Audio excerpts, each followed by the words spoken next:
جنگ میں کھو گیا مل نہیں رہے، فوجیوں کو حکم دے مجھے میرے بچے تلاش کر کے دیں۔ صلاح الدین ایوبی نے جج پر سر پہ امامہ باندھا، نیزہ پکڑا، سینے بند باندھا، اپنے جبے کو سمیٹا اور باہر کہنے لگی تو کدھر جا رہا ہے؟ کہنے لگا میں خود تیرے بچے تلاش کر کے دوں گا۔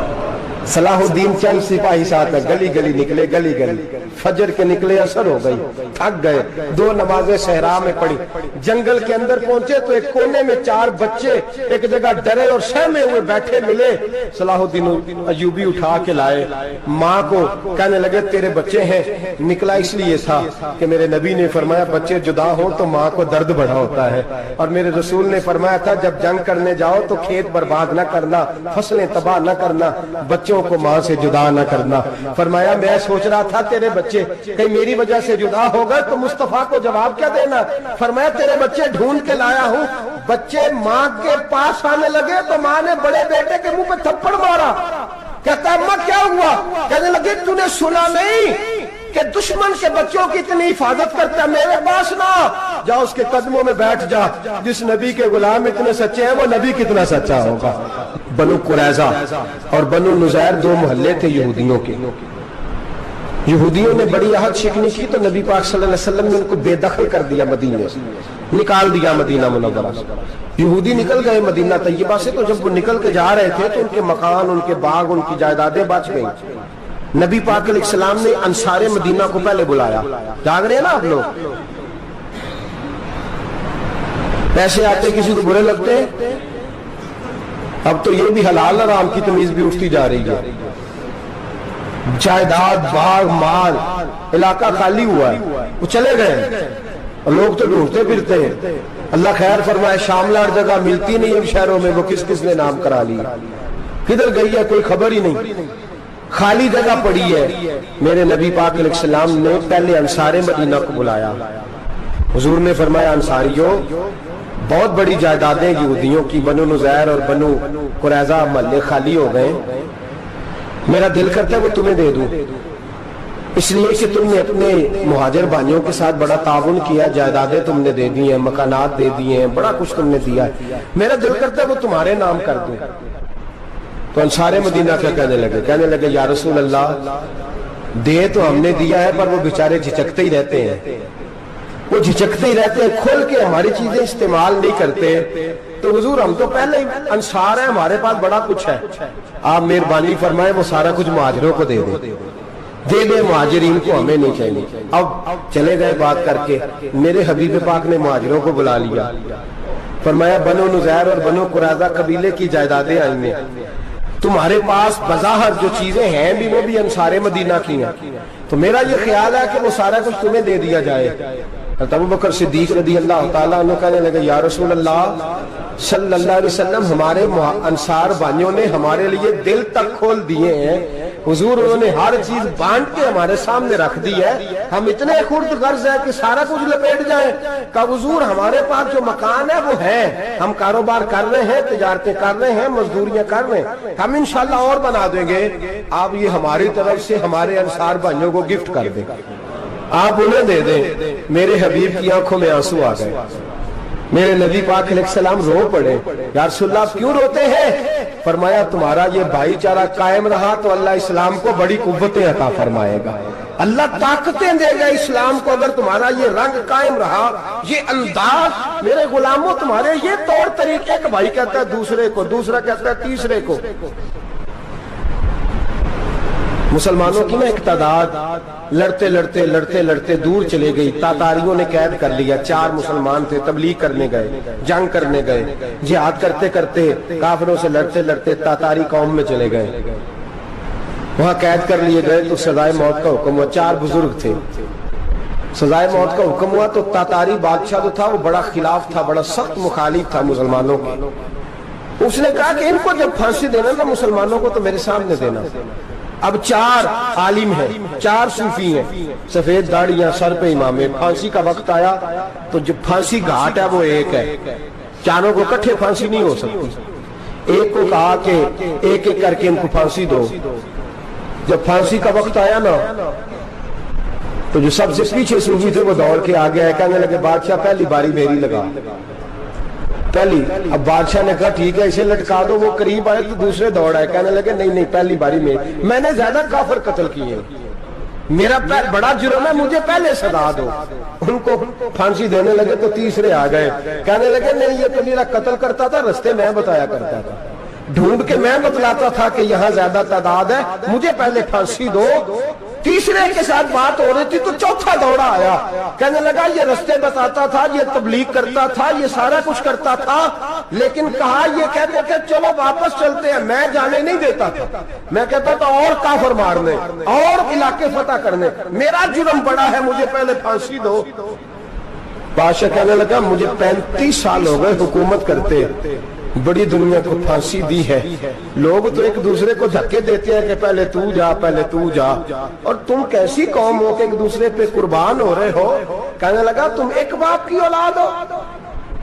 جاگ رہے آپ لوگ, تاتاری بادشاہ کافر بادشاہ اسلام کی مخالفت کرتے ہیں, ایک باپ کی اولاد ہو کا نہیں, ایک قبیلے کے رہنے والے ہو کا نہیں, ایک ملک کے رہنے والے ہو نہیں. اس نے کہا رشتہ کیا ہے تمہارا, رشتہ کیا ہے؟ تو بول کے کہنے لگے خدا ایک ہے نبی ایک ہے, خدا ایک ہے اور نبی منفرد ایک ہے, اس قوم کی نقصان بھی ایک ہی سب کا نبی, اللہ بھی قرآن بھی ایک. کیا ہی اچھا تھا ہوتے اگر مسلمان بھی ایک, یوں تو سید بھی ہو مرزا بھی ہو افغان بھی ہو, تم سبھی کچھ ہو بتاؤ کہ مسلمان بھی ہو. فرمایا ہمارا اللہ ایک ہے نبی ایک ہے, تو کہا پھر ایک دوسرے پہ جان کیوں دیتے ہو؟ فرمایا ہمارے نبی نے ہمیں بھائی بھائی بنا دیا ہے, بھائی کا دل نہیں کرتا اس کی آنکھوں کے سامنے بھائی چلا جائے, ہمارا دل نہیں کرتا پہلے مجھے دے پہلے مجھے دے. بادشاہ کہنے لگا تمہارا جذبہ مجھے متاثر کر گیا, جاؤ میں تم چاروں کو آزاد کرتا ہوں, تمہیں آزاد کرتا ہوں. میرے دوستو یہ رنگ تھا, دیکھیں نا, یہ اس دھرتی نے نظام دیکھا ہے نا, اس فلک نے پہلی بار دیکھا, اس زمین نے پہلی بار, اور میرے حضرت صاحب فرمایا کرتے تھے زمین تڑپ کے روئی, اس نے پہلی دفعہ دیکھا. احد کا میدان ہے, 3 صحابہ تپتی ہوئی زمین پہ زخموں سے چور چور پڑے ہیں. حضرت انس بن نضر رضی اللہ تعالیٰ عنہ پانی کا پیالہ لے کے پہنچے, ایک زخمی سے کہا تجھے پانی پلانا ہے, تو کہنے لگا میرے زخم تھوڑے ہیں, وہ جو ساتھ پڑا اس کے زخم گہرے ہیں, پہلے اسے پانی پلا دے, جا اسے دے دے. اس کے پاس پہنچے تو وہ کہنے لگا وہ مجھ سے پہلے گرا تھا, اس کا زخم زیادہ گہرا ہے, اسے پانی پلا. تیسرے کے پاس گئے تو کہنے لگا چوتھا تڑپ زیادہ رہا ہے, اس کی عمر زیادہ ہے, میں تو جوان ہوں برداشت کر لوں, بڑھاپے کی وجہ سے نڈال ہو گیا, پہلے اسے پانی پلا. چوتھا کہنے لگا 5ویں کے پاس جا, 5واں کہنے لگا 6ٹھے کے پاس جا. حضرت انس بن نضر کہتے میں رو پڑا, میں نے کہا محمد کے غلاموں, رسول نے تمہیں کیسا جذبہ دے دیا ہے, زبانیں پیاس سے باہر ہے لیکن تمہاری اخوت مرتے دم تک قائم ہے. کہتے میں 7ویں کے پاس گیا تو کہنے لگا اگر 6 قربانی دے سکتے ہیں تو مجھے خود غرض نہ سمجھ, میں نے نہیں پانی پینا, جا پہلے کے پاس لے جا. کہتے میں پہلے کے پاس آیا تو روح پرواز کر گئی, دوسرے کے پاس آیا تو روح پرواز کر گئی, میں 7ویں تک آیا تو انتقال کر گئے. کہتے ہیں پانی کا پیالہ میں نے اٹھایا اور میں نے زمین پہ رکھا تو میں نے کہا پانی گوا رہنا, محمد کے غلام مر تو جاتے ہیں پر ایک دوسرے کا خیال بڑا رکھا کرتے ہیں, گوا رہنا یہ مر جایا کرتے لیکن ایک دوسرے کا درد. میرے دوستو لٹا ہوا برما, روتے ہوئے مسلمان, سسکیاں اور آہیں لیتی ہوئی مائیں پوچھتی ہیں اے خاصا اے خاصان رسول, وقت دعا ہے, امت پہ تیری آ کے عجب وقت پڑا ہے. وہ دین جو بڑی شان سے نکلا تھا وطن سے, پردیس میں وہ دین آج غریب الغربا ہے. فریاد ہے اے کشتی امت کے نگہباں, بیڑا یہ تباہی کے قریب آن لگا ہے. اور کیا خوبصورت جملے کہے تھے کہ نبی پاک صلی اللہ علیہ وسلم نے, حضور نے فرمایا تھا میرا مومن ایک جان کی طرح ہوتا ہے, ایک جان کی طرح ہوتا ہے. ایک کو تکلیف ہو جسم کے ایک حصے کو, سارا حصہ پریشان ہوتا ہے. فرمایا یہ ایک مکان کی طرح ہے, ایک اینٹ دوسری اینٹ کو مضبوط کرتی ہے. فرمایا یہ مضبوط لوگ ہیں, یہ مضبوط لوگ. حضرت عمر فاروق کا زمانہ ہے, ایک آدمی نے سیری بھیج دی ایک گھر میں بطور تحفہ, قحط کا زمانہ تھا, گوشت ملتا نہیں تھا, جانور. ایک آدمی نے سیری بھیج دی ایک آدمی کے گھر میں.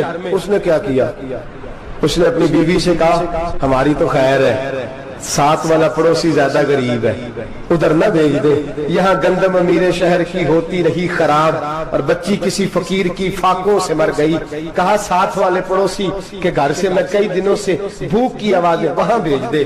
اس کے گھر گئی تو اس کی بیوی شوہر کو مشورہ دیتی ہے، کہتی ہے میرے بچے تو دلیر ہے، ساتھ والے کے چھوٹے ہیں، وہ گزارا نہیں، ادھر نہ بھیج دیں۔ ادھر گئی، ایک روایت ہے 7 گھر، ایک روایت ہے 21 گھر، 21 گھروں میں گھومتی ہوئی وہ شریف پھر پہلے کے گھر میں آ گئی، اور پہلا صحابی کہنے لگا صرف تو نے محمد کا کلمہ نہیں پڑھا، باقی 20 نے بھی پڑھا ہوا ہے، صرف تو نے ہی رسول اللہ سے یہ درس نہیں لیا، باقیوں نے بھی لیا ہے، اور صرف تیرے اندر ہی جذبہ اظہار نہیں، تو ہی صرف مسلمانوں سے پیار نہیں کرتی، سارے پیار کرتے ہیں۔ وہ شریف پھر آ گئی، اب کیا کرنا ہے، اب کیا کرنا ہے؟ تو امام نبوی نے لکھا ہے، وہ کہنے لگی کرنا کیا ہے، پکاؤں گی میں اور کھائیں گے 21 گھر، پھر بھی اکیلے نہیں کھائیں گے، پکاؤں گی میں اور کھائیں گے 21 گھروں کے مطابق شوربہ پکا، اور پھر برتن میں ڈال کے وہ بی بی ایک گھر کا دروازہ کھٹکھٹاتی ہے، کہتی ہے مصطفیٰ کے غلاموں نکلو باہر اور کھاؤ، اس لیے کہ جس نبی نے مجھے پیار کا حکم دیا اسی نے تمہیں بھی پیار کرنا سکھایا ہے، یہ رنگ چشم فلک نے سکھایا ہے۔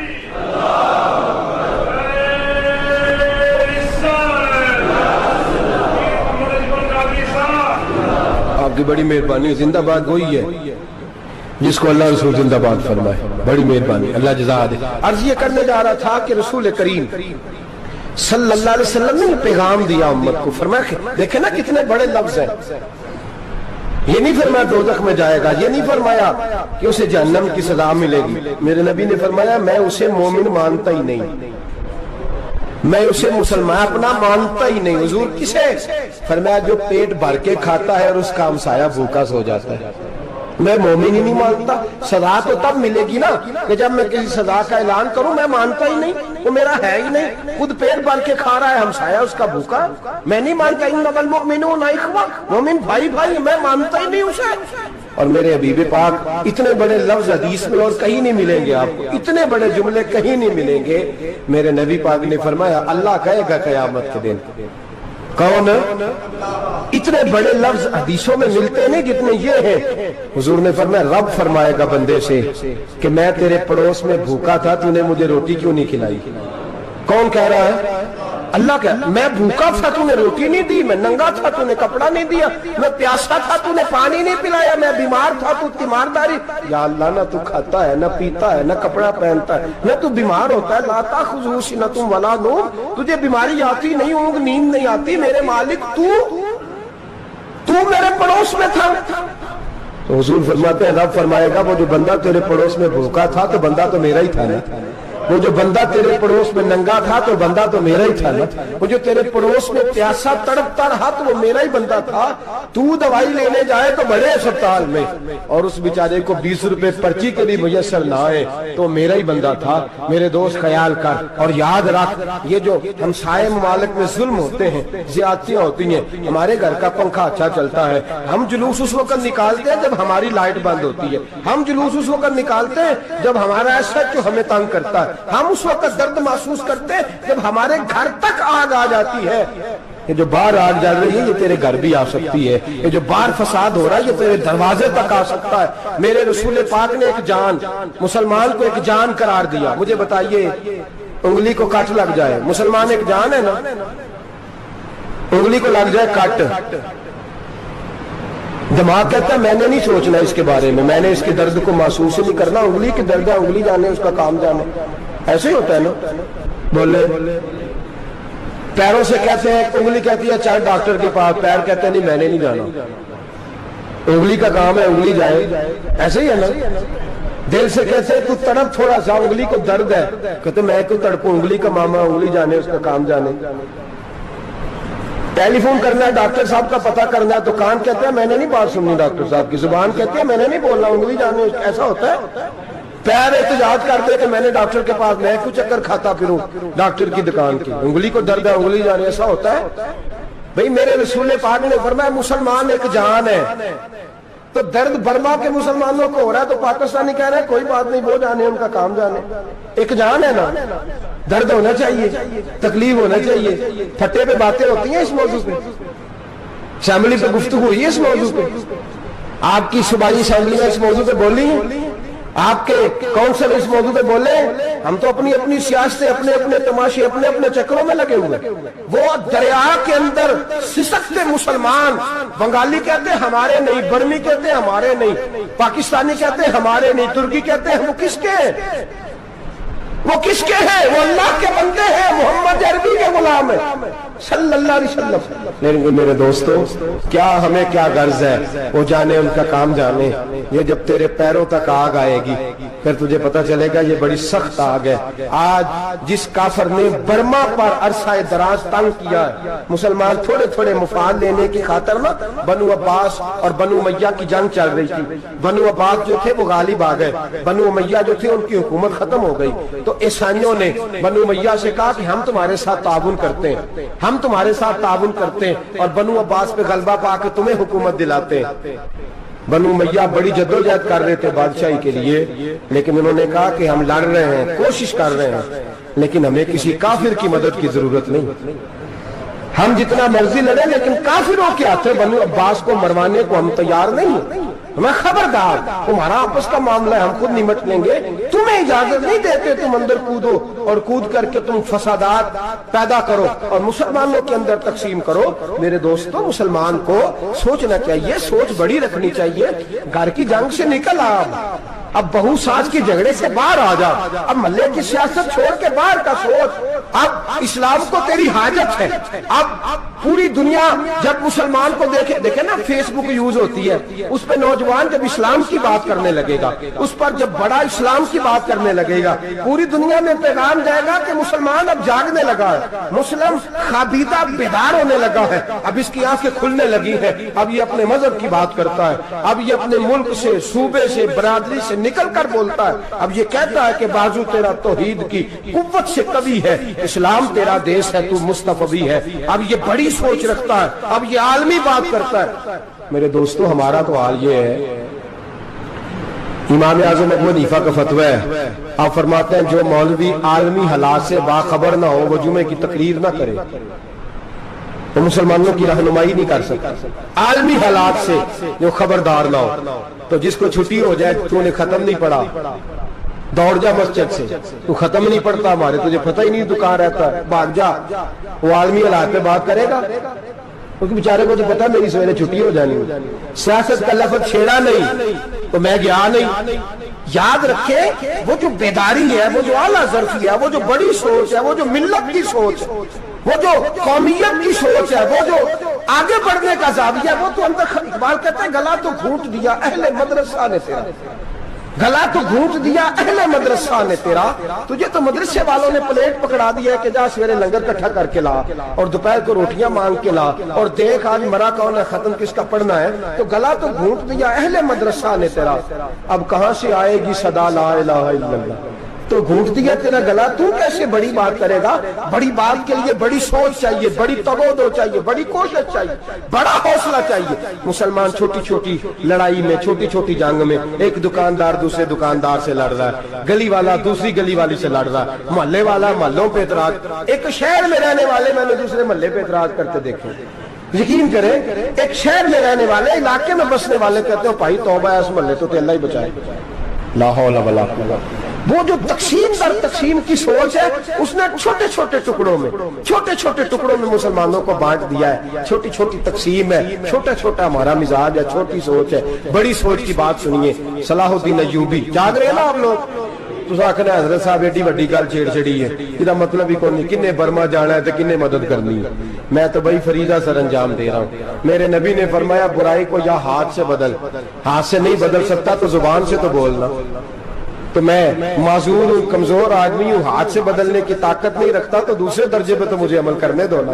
اثر کرے نہ کرے سن تو لے میری فریاد، نہیں ہے داد کا طالب یہ بندہ آزاد. رونے تو دو، تڑپنے تو دو، آہیں تو بہانے دو، سسکیاں تو لینے دو، مار کھائیے تو تڑپنے تو دو. وہ قرآن پاک برما میں پابندی لگی ہے تو میں یہاں سوچنے لگا ہوں کہ وہاں تو پابندی لگی ہے، یہاں پہلے ہی لوگ کوئی نہیں پڑھتی. معاذ اللہ تعالیٰ حالات دن پہ دن مسلمانوں کے لیے ایک ایک کر کے. افغانستان میں جو آگ لگی تھی، پھر وہ عراق میں بھی لگی، پھر وہ لیبیا میں بھی لگی، پھر وہ مصر میں بھی لگی، پھر وہ یمن میں بھی لگی.